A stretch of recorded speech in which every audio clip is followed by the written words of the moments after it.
anakuja sasa. Au yeye mnamuona gidi babangu? Mbona babangu wa kawaida sana? Amna. Unamuona safi. Kumbe kabisa sasa hivi. Yaani nikikaa tu mbali na wewe najisikia vibaya. Hata mimi tu hivyo. Tupige story hivyo.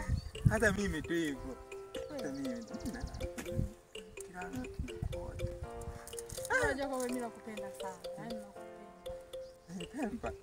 Unanipenda? Nakupenda sana. Hivi sijui kupenda nini sasa hapa.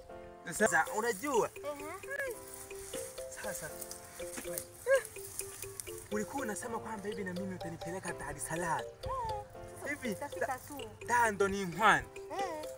Na mimi nitakuwa wa huko kabisa, nitakuwa wa kutembea kama shalo hao. Kurudi huko. Yaani papa atakuwa anakushangaa. Atakuwa ananishangaa. Na mimi nitakuwa wa tata huko. Wewe acha. Ya? Au uamini? Uamini nikwambie tutaenda. Hivi ni